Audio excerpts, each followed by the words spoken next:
Nigerian people, you must understand that this mantra called One Nigeria is a scam. Before the end of this video, you will understand why.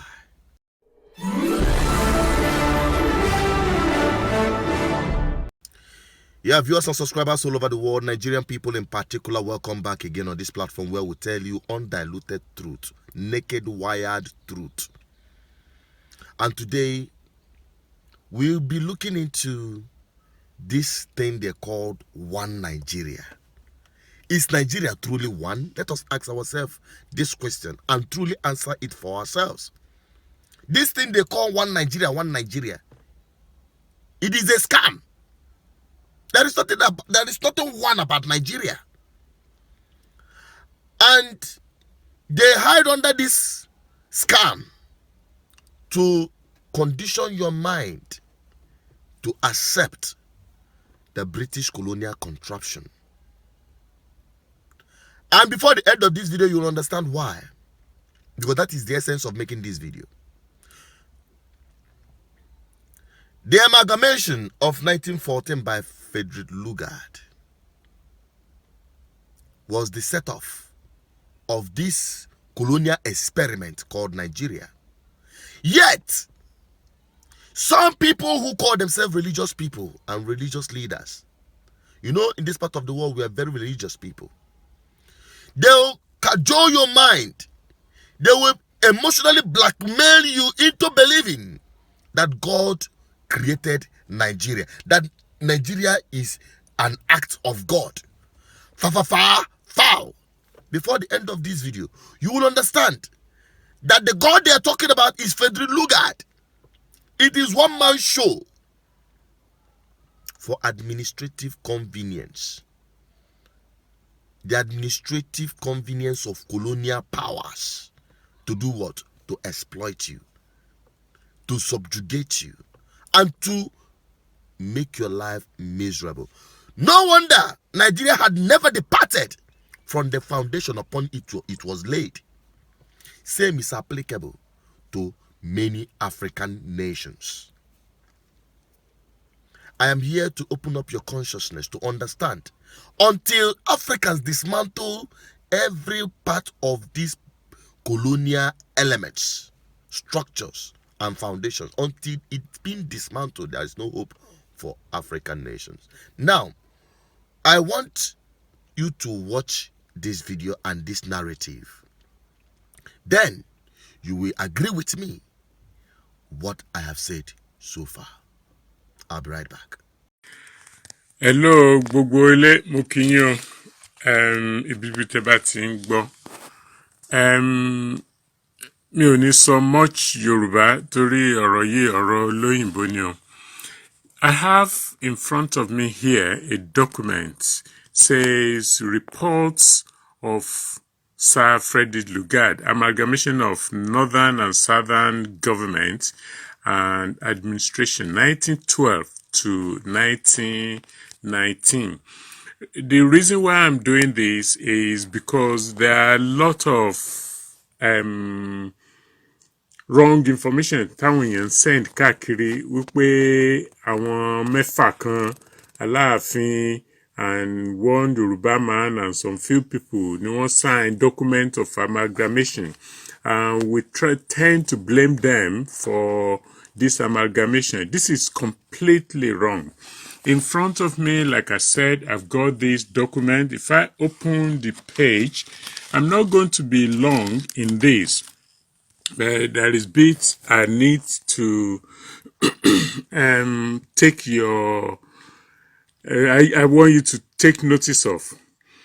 I will be highlighting is the bit I'm going to read. This man, Mr. Fredrick Lugard, he was once a governor of the country called Northern Nigeria. He worked there and eventually he was transferred to Hong Kong. And after the Hong Kong service, the Governor General, who was like the Secretary of State, I think his name was Mr. Harcourt. is the one that then gave him a new job. Is now to manage two countries together, which says, he was to manage two countries together. And if I'm reading this document, it says here, I was at the time governor of Hong Kong, having previously been High Commissioner of Northern Nigeria from its inauguration in 1900. I was therefore, this is Lugard talking, I was therefore intimately acquainted with the method of administration there, for the creation of which I had indeed been responsible. Reaching England in April 1912, I was appointed governor of the two separate administrations simultaneously. Wọ́n gbé country méjì fún ẹnìkan kó manage. Then he just thought pé, okay, to make things easy for himself, I would lump them together.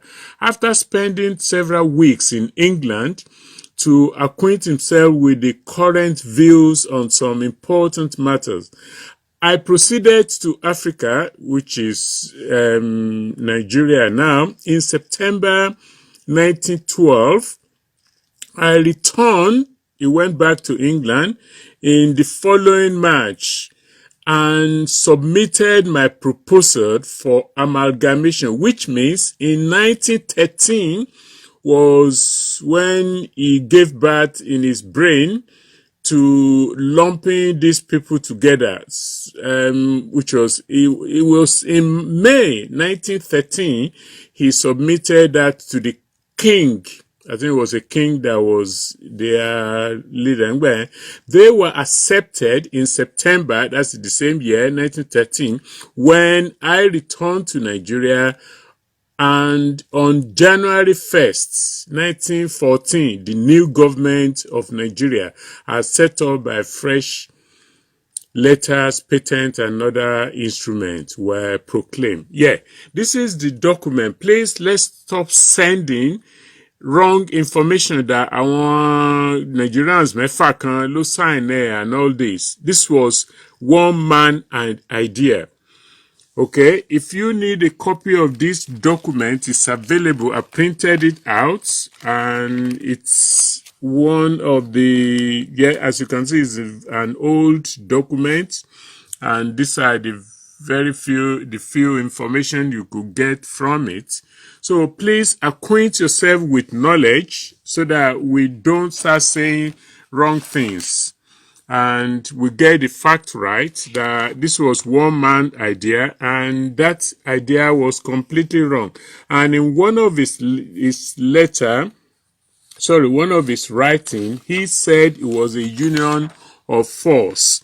I think that is that for now. That's a different thing. I will probably get back to you on this, but the main reason why I'm doing this short video is to let you know that kò sí Nàìjíríà kankan tó jókòó láti sign this document. It is not true. It is one man idea.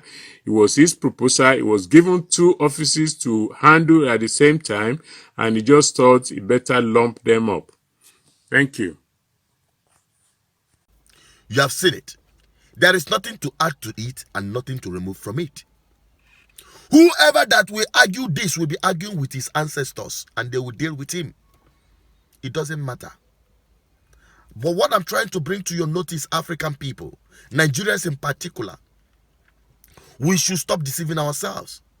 The introduction of this one Nigeria is a mechanism to continue perpetuating the divide and rule, the politics of ethnicity, to making your life continuously miserable. Forget about this whole artificial boundaries we see in Africa, the product of Berlin Conference of 1884 to 1885.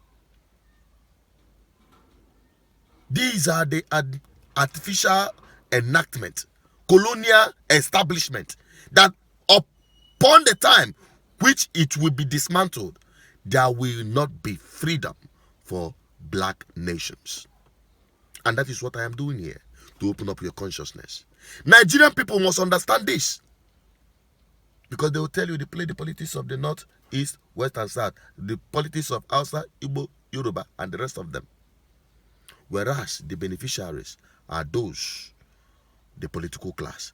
Just like their tutors, the colonial powers that handed over the same system to them, that have been exploiting African nations. So I made my point clear. I want your opinion on this. Drop your comment. Whoever that tells you, or whoever that have any contrary opinion, should drop the comment and tell us how Nigeria is one. Let your points be clear. Drop your comments. Let me have your opinion. Here, we are open for debate. Thank you for liking and watching and following us on all our programs on this platform. We are determined to open up the consciousness of African people so that truly Africans can be free, beginning with Nigerians, particularly my own people, the Biafran people. Don't forget, I will always say, in Biafra, Africa died, and in Biafra, Africa shall rise again. Thank you for watching this far. I'm still Asuchi Peter, the voice of the people, the voice of God, the voice of our ancestors. Stay safe. Goodbye.